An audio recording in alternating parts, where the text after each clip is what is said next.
Hello and welcome to Star Trek Sundays.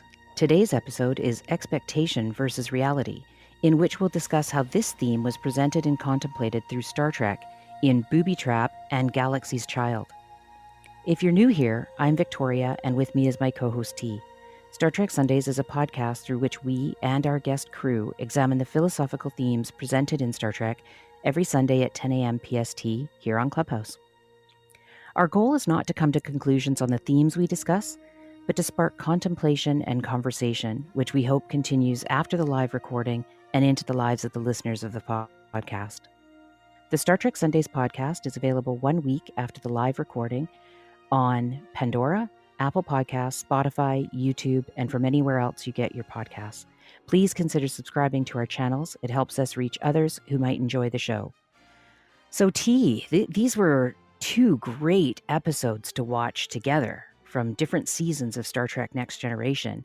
And a number of quotes came to mind when we were in the watch party. One was, "Disappointment is the gap that exists between expectation and reality."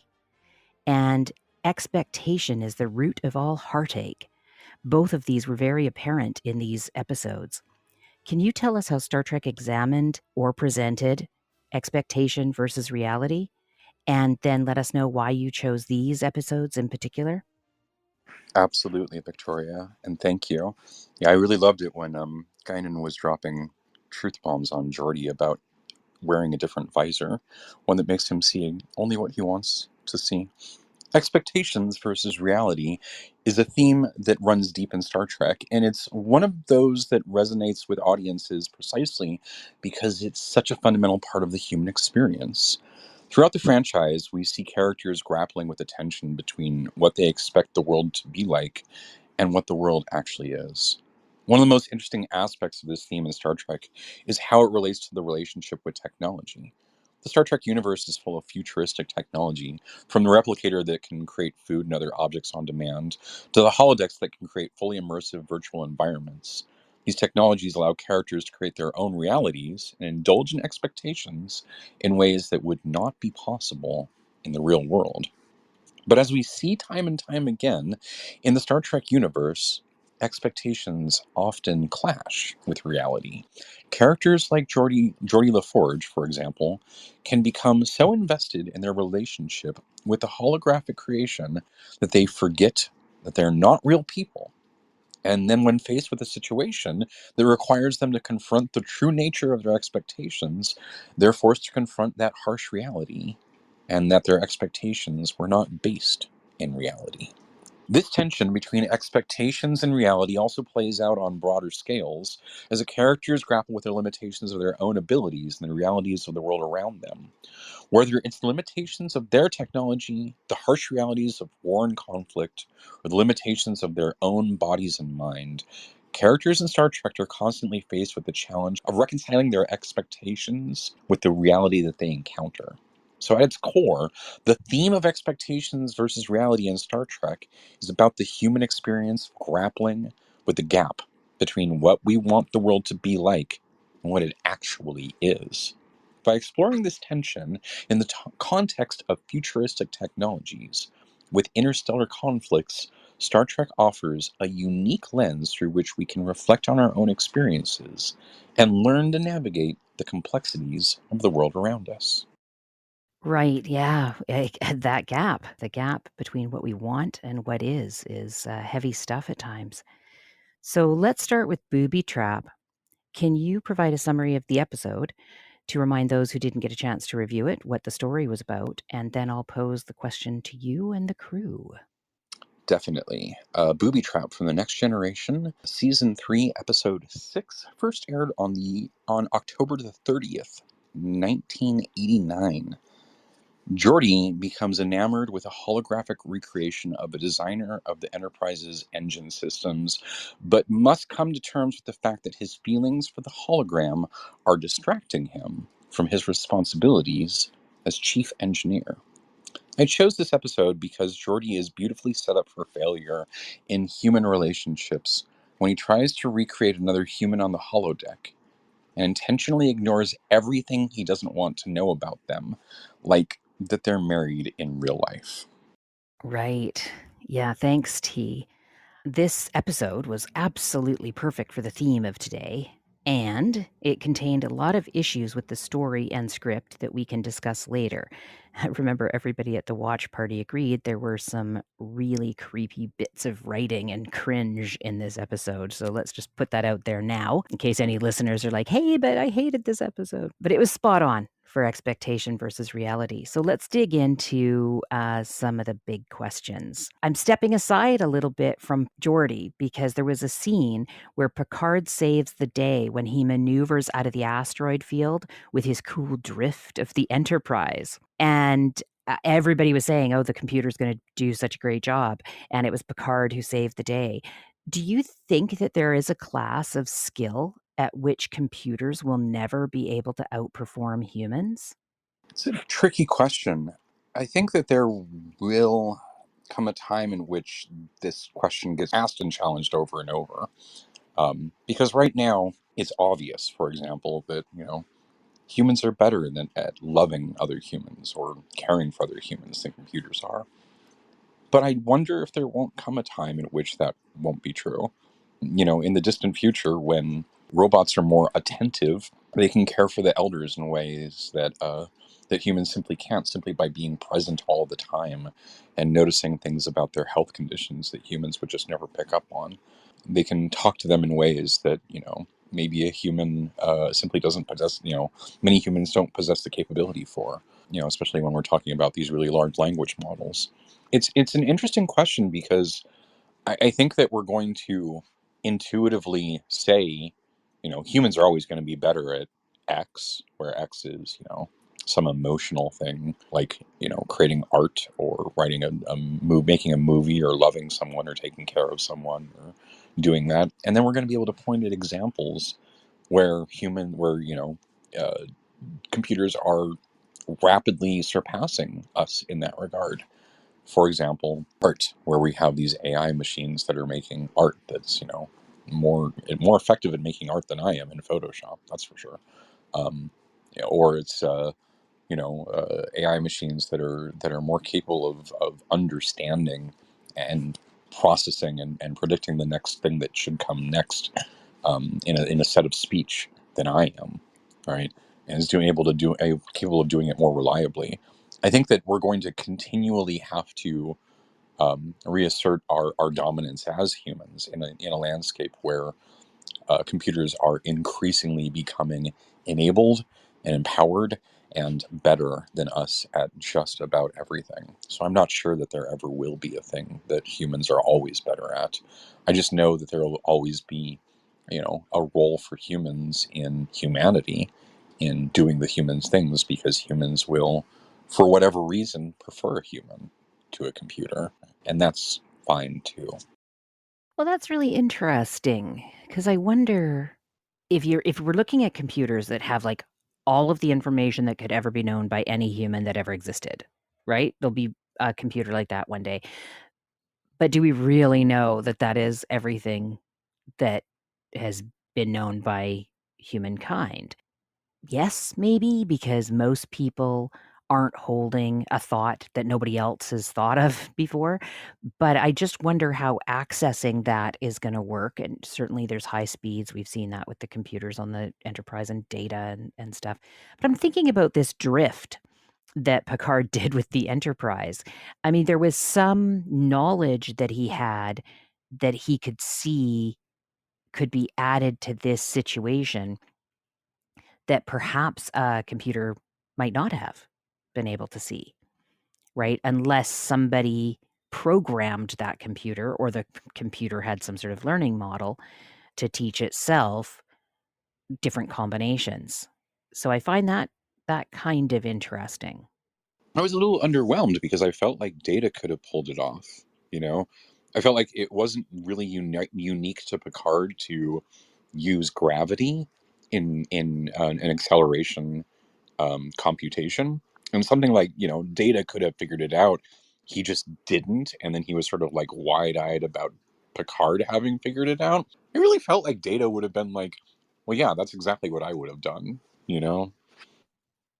So why do you think that they made Picard do it just to show off his old school Yes, I think it was world building and character stuff? Or building. I think it was very much, oh, okay. it was season two first and foremost, and so we were just establishing grandfather Picard as opposed to season one's General Picard. Um, and so we were trying to make him seem more human and give the crew sort of an awe of him. And in my mind, it was just, an artifact of the underdevelopment that they would later fix in later seasons, right? Season six and season seven were terribly mature compared to the production of like season two. Right, right. Okay. So Ryan, thanks for coming up. So I'll put the question to you, but then you can tell us what you thought of the whole episode as well. Remembering part 2 of the story we'll talk about in the second episode of this of the show. So Picard saves the day when he maneuvers out of the asteroid field with his cool drift of the Enterprise. Do you think there is a class of skill at which computers will never be able to outperform humans? No, no. The cybernetic life, artificial intelligence, advanced robotics. They are, and this has always been my position. They are our children, and so they will surpass us because we want them to surpass us. That's the whole point of them existing. I think that at the time, Star Trek was working with a sort of outdated idea of what technology is, and you see certain prejudices that Star Trek at the time still had, and which continues to this day, right? Like genetic engineering is a classic Star Trek prejudice that the Federation has. Artificial intelligence is whatever the writers need to make a fun story. And so Data should have been able to figure that out. He should have had the knowledge to do the cool move. But, there's a saying that luck favors the bold. So does death, right? And Picard, as we developed his character, is shown to be bold and impulsive as a core part of his nature, which he then, through experiences like being stabbed in the back through the heart, tempers that boldness, right? So he has a natural instinct to want to leap off the cliff, even though his experiences have taught him to be more measured, to think deeply about things. And so this is a classic human prejudice of a human can do it better. And this is also what T was saying, that we're developing the character of Picard to be impressive to his subordinates. But like of course a computer can drive a car now, but a computer can't drift a car right now. That's something humans do, right? Like you put them in a hot rod car and tell them to drift through these tight lanes, whether it be in Tokyo or LA or Nevada or wherever. And humans can do that, can learn to do that. But our level of artificial intelligence currently cannot. But someday it will, because we are planning on it. We are planning on this technology surpassing us and becoming our next step in the cosmic evolution. So I hate to be a Debbie Downer there, Ryan, but I'm just posting in the chat right now that Toyota and Stanford just developed a self-driving Supra that can drift. I stand corrected. Well, there you go. Of course Right. it's a Supra. But again, we want our children to surpass us, and to think of AI as anything but our children, I think is a mistake.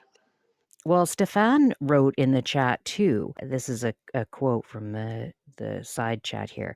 I think they also talked about Picard also having expertise and experience with the drift from the Stargazer. He'd done similar things and seen it practically applied, which is not the same as having it simply laid out on paper. Yeah, I mean, the reality is that if we map out technology based on what's currently happening now, and think towards the time that the Enterprise D should exist in, there shouldn't be any people on that ship. It should be purely automated with a few cyborgs or a few androids, because the human element at that point almost becomes a risk. If there's insurance companies in this future, having a human on board would be catastrophic. And Right. not to sidetrack or anything, but you bring up an interesting point, and I was wondering if we could talk for just 1 second, since I see nobody else is up on stage yet, about Picard's childlike enthusiasm for discovering a ship that was built at a time when he said humans were still using crossbows, I think, as their main weaponry. His whole demeanor was just amazing. And I sat there just, I wanted to be, shorthand, and he's my Indiana Jones, and we are discovering the idol together. I felt like, this was, if I was Data or Riker or Worf on this, I was, walking alongside a living legend making history. I mean, Picard gets giddy when it comes to archaeology. You can always sidetrack Picard if you just put something really old and ancient in front of him and go, "Oh, there's a mystery here. We should go investigate." Yeah, he's going to follow that rabbit trail every single time, right? Yeah, I did enjoy that part of this episode, and it's always fun to see Picard get excited about that. And I think I even mentioned it at the watch party. Is usually he's got such a stern face, and every once in a while you see him light up, and it's absolutely great. So, well, why don't we move on to the next episode, since it's probably great to talk about this as an entire story altogether. This is Star Trek Sundays on Clubhouse. Our regular show is Sunday at 10 a.m. PST. To be notified of future shows, please join the house on Clubhouse and our mailing list at StarTrekSundays.com. Today, we are discussing expectations versus reality. And before we move on to Galaxy's Child, T, can you tell us what we have coming up next week? Absolutely. Next week is Hero's Journey, starting with The City on the Edge of Forever from the original series. Season 1, Episode 18, originally aired on the 6th of April, 1967. Wow, that's old. Kirk and Spock go back in time to save McCoy and their own universe. One of my favorite episodes of the original series. Absolutely thrilled to be watching this one. Followed by Rightful Heir from The Next Generation, Season 6, Episode 23, originally aired on the 17th of May, 1993.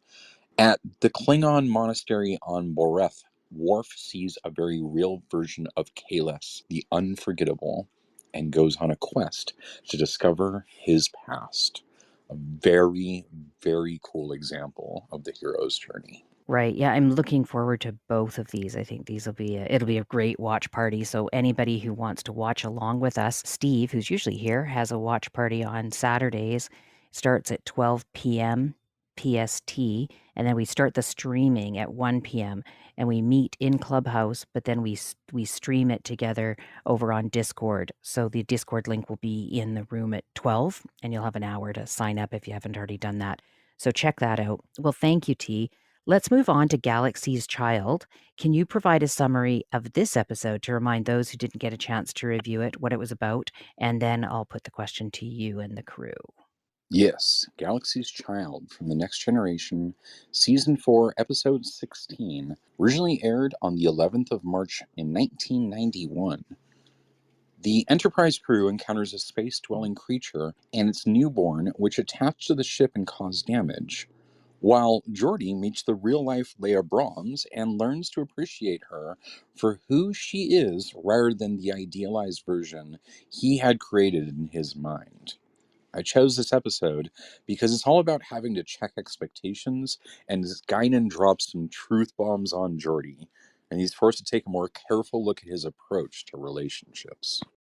Yeah, thanks, T. Once again, the crew at the watch party had a few choice words for Geordie's behavior in this episode, which we can talk about after. We've talked about situations in the past where expectations don't meet reality at times, right? I'd like to know from you and Ryan, can you share a time in your life when you started a relationship, romantic or otherwise, and your expectations did not meet reality and you had to end the relationship or modify it in some behavior?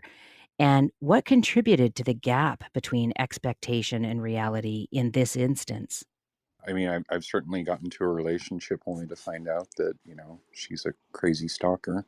Um, and I mean, that's sort of, the thing that you find out a little too late, right? Is that they're obsessive and will stalk you and report you to the police and do all these crazy things. And, it ends up being just messy. And so 6 months in, you find out, and then you're like, okay, get out as fast as you can, right? And what I've learned from this is, dating is a combinatorics problem. Relationships are a combinatorics problem, and dating is how you solve for the combinatorics problem, right? You find somebody who you want to be in a relationship with, and you date them, and that's how you figure out if being in a relationship with them works. And you don't, commit to a heavy relationship where you move in together and do all these things right away. And yeah, you learn that lesson. So you think in this case that it was just moving too fast? You think that if you had taken your time, it would have shown before you made the commitments? Yeah, definitely, it would have. And it's just being young and impetus and not having good judgment. So sometimes that happens. Okay. How about you, Ryan? Can you share a time in your life when you started a relationship, romantic or otherwise, and your expectations did not meet reality and you had to end the relationship?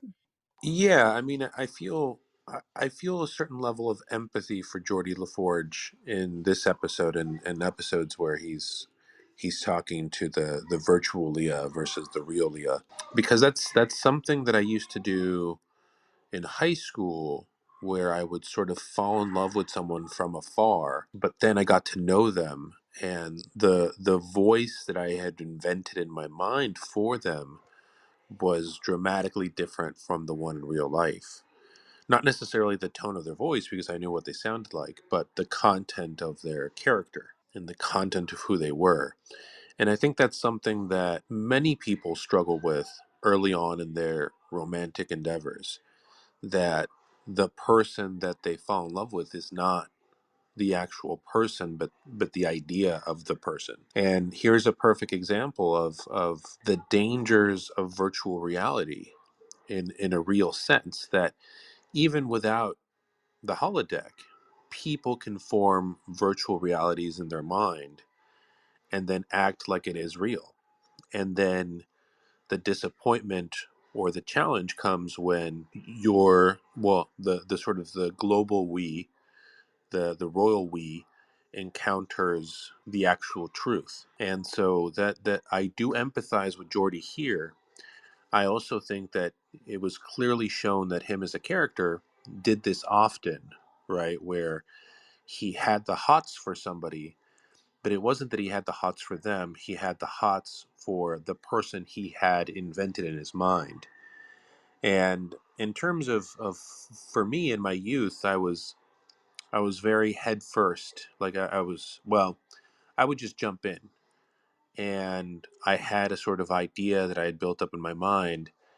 And when that inevitable disappointment hit, that's where I had to sort of confront reality. And there were a few people where I would say it was equal parts their deception and my own deception.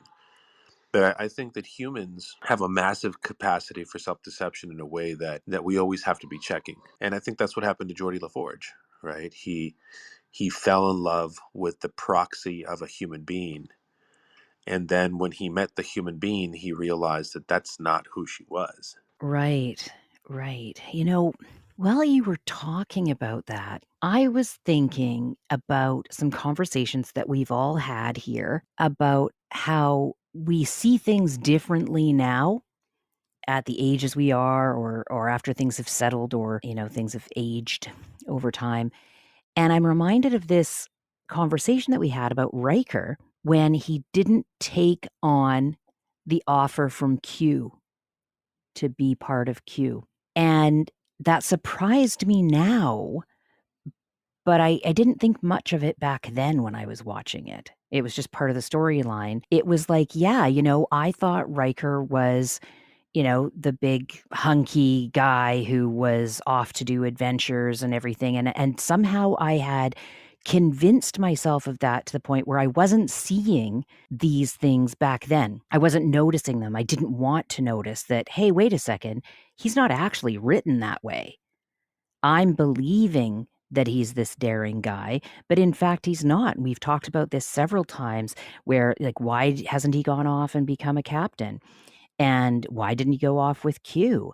And in reality, he might be seen as a bit of a coward in some way, or at least not this Indiana Jones that I think a lot of people thought he was until they reviewed it again. So I wonder if you guys see that in other characters, whether it's Star Trek or otherwise. The expectation that we have of the character isn't really how they were written. I'm wondering if you want to explore that with me. Yeah, well, I mean, Riker has the appearance of being the next Kirk, but he shows over and over and over again that he's actually quite conservative when it comes to his ideals and his tactics. There's a reason why there is the Picard maneuver, where you go to warp one for a few seconds and then attack your opponent right in front of them. Picard is actually incredibly bold, even though he presents himself as a measured, straight laced officer. Riker is dependent on Picard, on the boldness of Picard, and he's in some ways a foil to Picard by restraining him, by keeping him back, by reminding him of the rules. If Riker was bold, he would have run away with Deanna Troi a long time ago. But again, Riker chose the Federation, his duty, over his romantic love until later on in his life. He had to watch other people fall in love successfully with Deanna Troi before he could finally be bold enough to do it himself. And that's something that I really admire about Worf, right? Worf is this bold character who just does. And what he does what he wants to do when he wants to do it. And the only thing that holds him back is the idea that he's going to break something. But that's because he acknowledges that he is this hulking monster in a china shop from his perspective, right? Because he grew up both Klingon and human. Geordie LaForge presents himself as, well, he's written as the nerd, even though he has aspects of being kind of an incel. A lot of his romantic relationships early on in TNG floundered and failed because, again, of his expectations versus reality. So he is a dreamer in that sense, that his flights of fancy will get him, even to the point where a robotic being presented himself as his mother on a ship, right? Even though he has the cyborg vision and he can see the entire magnetic spectrum, he's still affected by illusions, but based on his own mind. Do you think that's because he's an engineer? Do you think he thinks that, like, is there something in the character of an engineer, or, like, let's look at industries maybe, or jobs and professions where, because he's so used to engineering things, that he just assumes he can engineer these situations and these people? I think so, but there was a meeting of the generations a few episodes back where Geordi meets Scotty, and instead of being open to Scotty and to wanting to listen to his stories, he's quite offended by the fact that this ancient dinosaur is trying to talk to him. And there's an arrogance to Geordi LaForge that doesn't pop up too often, but when it does, it's like really glaring. Right. Yeah, so I guess the other thing that I wanted to explore with you guys today was the idea. that, like, we all went into the watch party yesterday, and I know you couldn't make it, Ryan, but I know you're familiar with these shows, but I wish you were there because we all went in knowing what the storyline was and why, it was perfect for this theme. And yet all of us were struck, like really struck, with how creepy the dialogue was in the first one, and then the responses that Geordie had to Brahms in the second one, and then how it was resolved at the end, where she ended up apologizing to him, and we all agreed she had no reason to do so. It was kind of meta because I was sitting there thinking, like, my expectations of these shows did not meet reality because it was really quite cringe. And so I wondered if you guys wanted to talk a little bit about that and whether you think back then they knew it was cringe or whether it's just with time we've all become a bit more woke. Well, I mean, I, I certainly have fonder memories of it then than I do now, because going back and looking at some of the lines that were delivered back then, they felt fun and like, okay, we're going off the rails a little bit. And now they feel forced and almost, puppeted in a very creepy and unpleasing way that really left a bad taste in my mouth.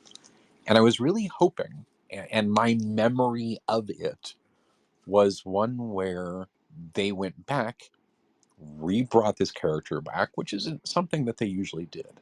They made a special effort to go ahead and re-bring up this whole plot line and set straight what they sort of bumbled with the first time.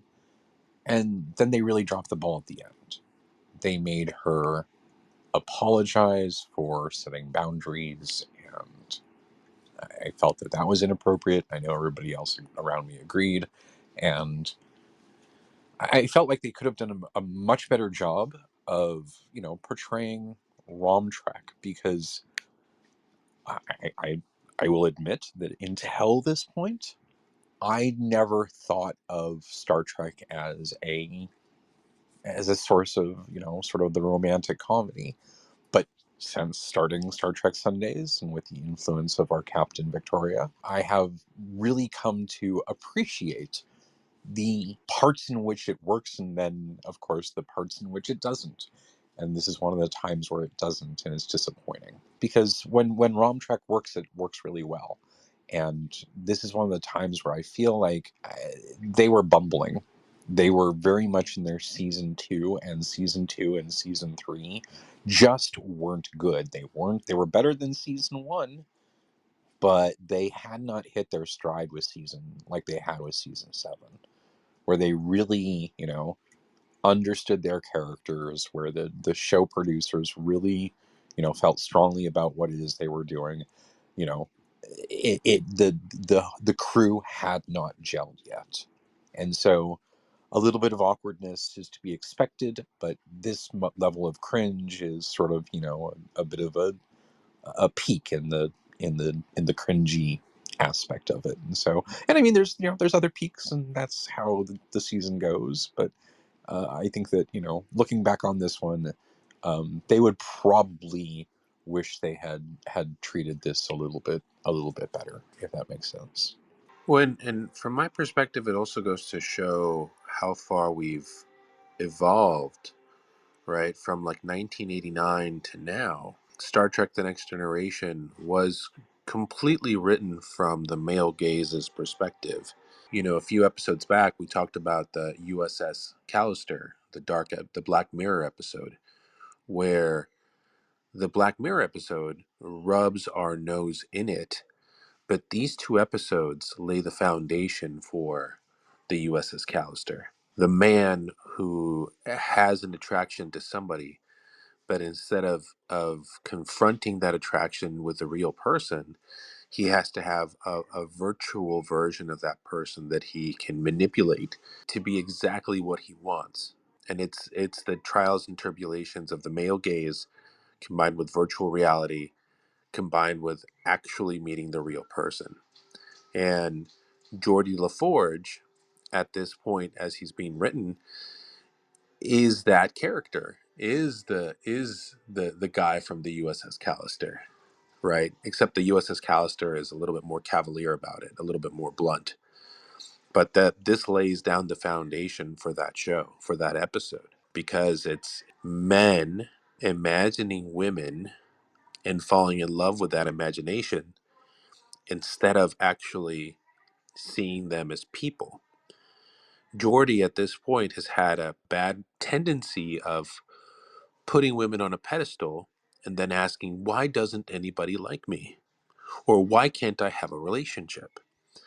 And it's because he hasn't overcome that problem that he has, which is putting women on a pedestal, but then virtualizing them instead of meeting them as real people, as humans. Right, right. Yeah, thank you guys. Welcome to the stage, Steve. Thank you for hosting the watch party yesterday. That was great. I've already put a couple of questions to T and Ryan. So why don't I put the question to you that I last asked, and then you can let us know your thoughts on the episode as well as the question.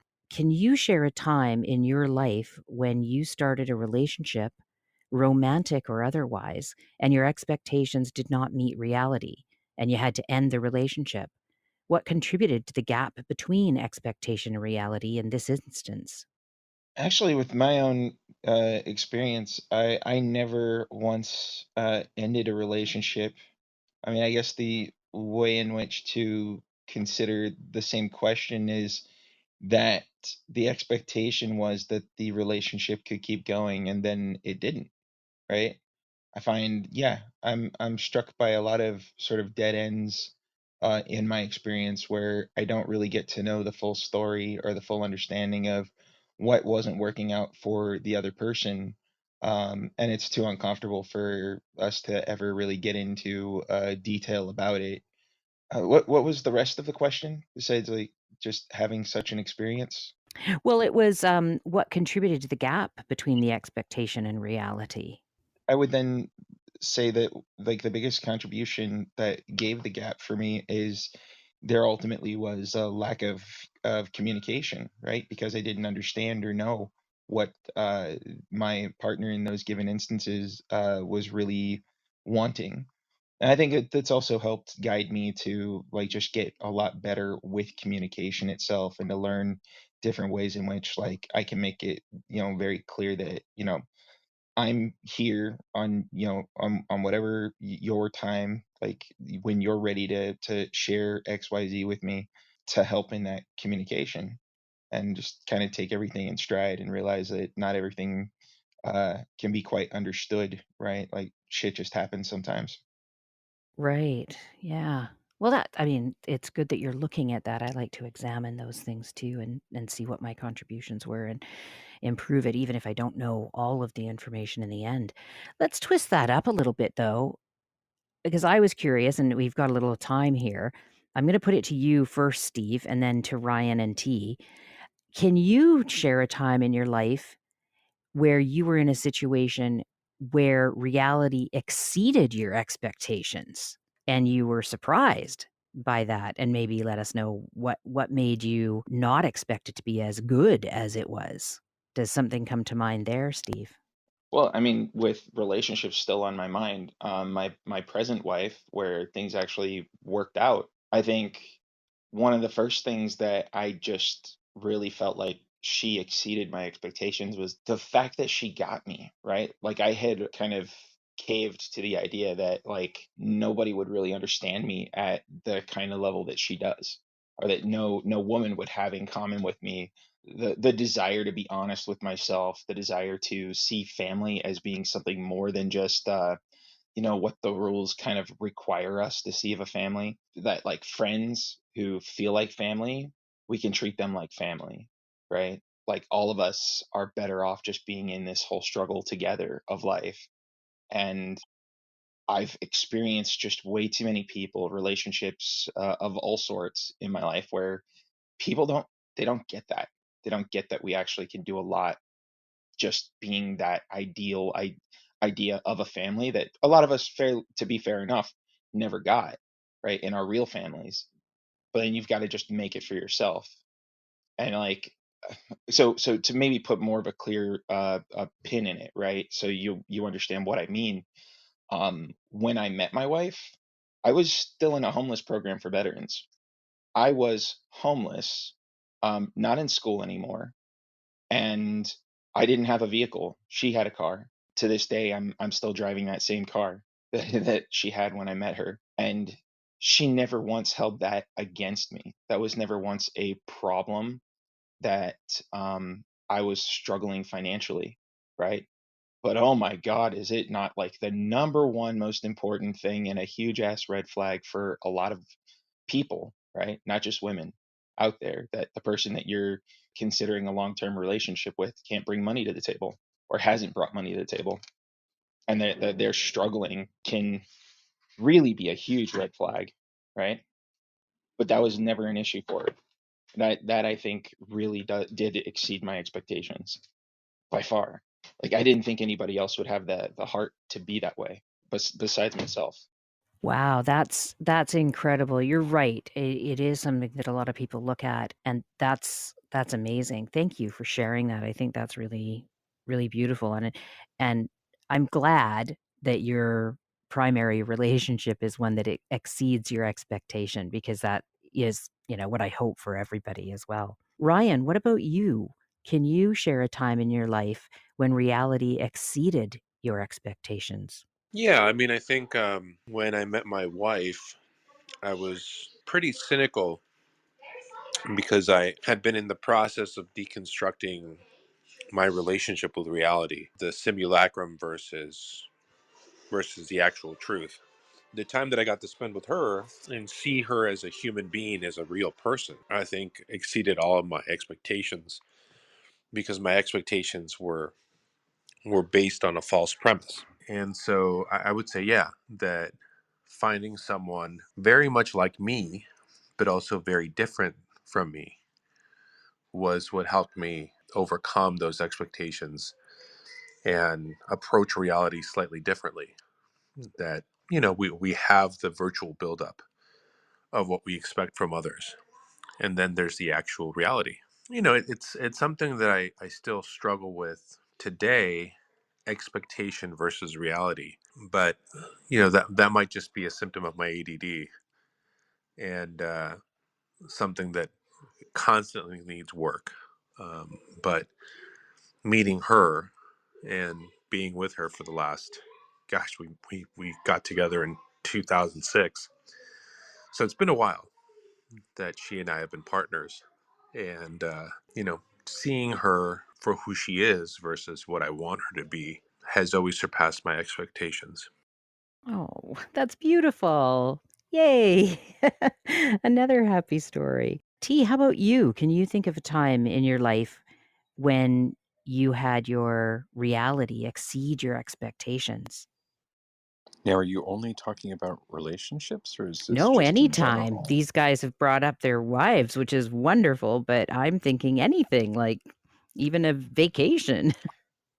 Yeah, there's one time I went to the Lost Spirits Distillery in downtown Los Angeles, thinking that I was taking a distillery tour, and it turned out to be this Willy Wonka-esque ride through on a boat through a tunnel that was completely dark. Like literally, you couldn't see your hand in front of your face, like completely dark. And that was the riverway for their cooling tanks, and into like this jungle scene, and then into the island of Dr. Moreau, and tasting all these scotches and rums, and onto this carousel, and it blew my mind. It was like literally stepping into, Willy Wonka's factory, except except it was a distillery. And the place doesn't exist anymore. They have the whole like dinner experience in Las Vegas and everything. But it used to be this really wild thing in downtown Los Angeles for a few years. So I very clearly remember, most of the distilleries I go to, I know exactly what I'm expecting. I'm expecting a tour, and they really blew my mind. So Excellent, excellent. You've reminded me of one of mine as well, but I'll share it later if we have time. So, Ted, welcome to Star Trek Sundays and welcome to the stage. We've had a variety of conversations, and I think you've been here for most of the morning. Did you have something specific to share, or did you want me to put one of the questions to you directly? Well, I originally came up because I wanted to comment on the question about Geordie engineering people and then have we become woke? Because I'm an engineer, my dad was an engineer, so I get engineers. And I actually, back when TNG was on, I very much related to Geordie. And I would say rather than thinking he was engineering a people relationship, I think it was more of a blind spot. He was brilliant with the equipment and probably less aware of human interaction. So I doubt he was trying to engineer it. And I think there was an earlier show a few months ago where the show was Janeway and Chakotay, and she touched him in her her room, and there were comments about, oh my god, that would never fly. But back in 19, what would that have been, 1990 something, I guess, that was not a big deal. And I think the woke adventure I think of was the movie Flashdance, which back when it came out I didn't think twice of. The fact that the company president is hitting on this welder employee, I mean, that would just never fly today. But it was scripted in the movie, and I don't think anybody thought twice about it back then. So, saying we're more woke, we're definitely more aware now. But I think back, you think about the original series was in the 60s, and uh, relationships between men and women, or superiors and subordinates, were very different back then. So I just think there's been a lot of change on that, and for the most part, change for the better. And then the later two questions, relationship I had, uh, former girlfriend was a co-worker, very talented that way, really good personality. But as our relationship got deeper and I saw how life worked, her life was like making sausage. It was just very hard to watch.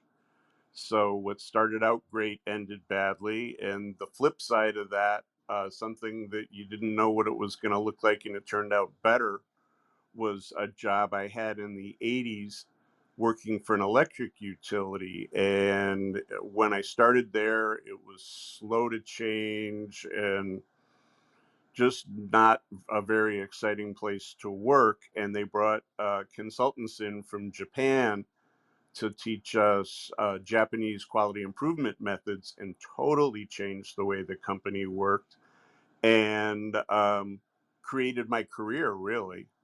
So that was a huge, unexpected success that I've had. So those are my thoughts. Got any other questions? Well, those are actually really, really great. T, I saw you unmute at one point. Did you have a response? yeah, I think just to say that Ted was right on about the first part. I think that was definitely really well thought out on your part, and thank you for that. Yeah, I appreciate that too, the blind spot instead of the engineering. I also liked what you said about the original series. It is funny because I look back on the original series and we talk about this often about how progressive it was in many ways. And yet at the same time that it covered these themes of racism, which we covered at the very beginning of the season, and it talked and equality, and even some of it, the feminism wasn't there too much. But then I'll be watching the show and think this is great. And then all of a sudden, Bones talks about slapping women. or something, or he slaps them. And I'm like, "What? What's going on here?"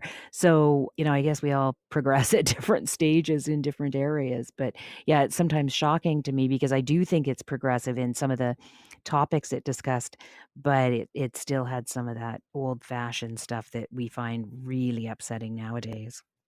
I think that's a real good point about how the original series addressed racism, but to a large extent, women's liberation, for instance, didn't come in until the 70s. So it wasn't so much a topic they even considered, I don't think. There's just a Go little go area I ahead. want to a flashlight on this, to keep in mind that Gene Roddenberry came from the Pulp Fiction era, and he is historically known for having quite a bit of like erotic messaging in his writing, that kind of got negotiated out of a lot of early original Star Trek, but not entirely, if you really read between the lines. And I think there's something to be said about the general toxicity of a culture and the ways in which people within that culture try to heal from that toxicity. So I'm just shining a flashlight, not saying I really understand what the relationship is, but I do see a lot of BDSM as being some means of trying to heal from the toxic, experiences that we've had in our lives.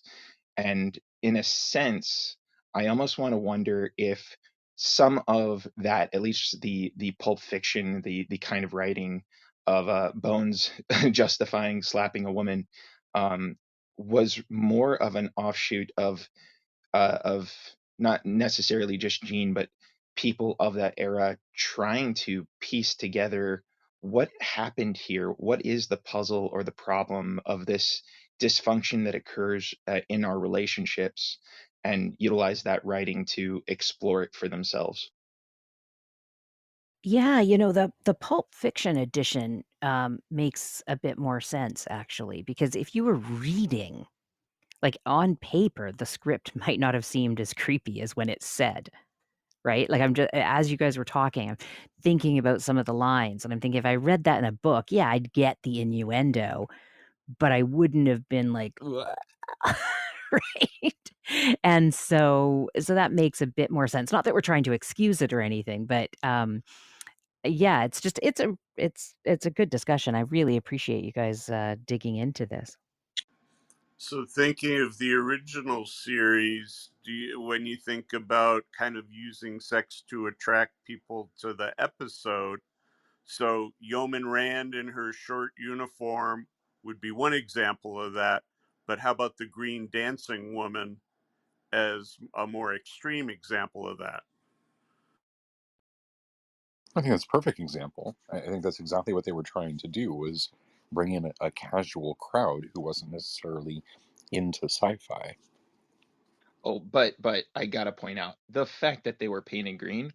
I guarantee that that was not something that the executives thought was a great idea. Like that is all Gene Roddenberry is like, no, no, I want sexy aliens. Let's do that. Well, sexy aliens are the best aliens. Right. So, T, was there anything else that we needed to say on expectations versus reality? This has been an amazing and fantastic opportunity, and I am so excited for next week because it was actually Captain Radborn who picked out the episodes for next week's curation, which is the hero's journey. And so two amazing episodes, perfect for the topic, like could showed me how it's done, and really excited for those, and looking forward to more. So Well, I got a hint from one of the crew, and he's not here, so I won't out him. But next week, hopefully, he'll come and be able to participate because he did say that the second episode we have scheduled is his favorite of the hero's journey of all Star Trek. So that's a good recommendation there. Ryan, Ted, Steve, did you have anything else to add before I close up and do a wrap up? I wanna end with 2 points. So Lieutenant Barclay is a character that's known for having a holodeck addiction. And Geordie LaForge is very unkind to him often enough because of that, but then turns around and does the same thing. So there's a character flaw to Geordie LaForge that's always bothered me when it comes to that. In terms of expectation, I want to end with this.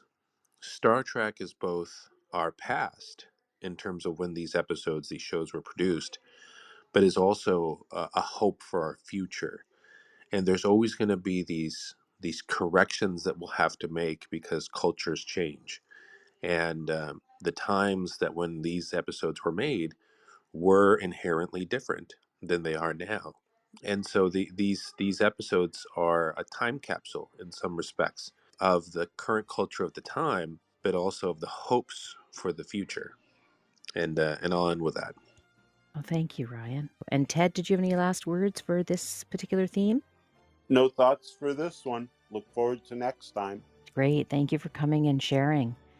This is Star Trek Sundays on Clubhouse. Our regular show is Sunday at 10 a.m. PST. To be notified of future shows, please join the house on Clubhouse and our mailing list at StarTrekSundays.com. Today, we were discussing expectation versus reality. Thank you to everyone who has participated in the show and to our listening supporters. Please join us next week for an examination of the hero's journey. We hope you have a great week. Thank you so much, everyone. Definitely a case of the reality exceeding my expectations. Live long and prosper.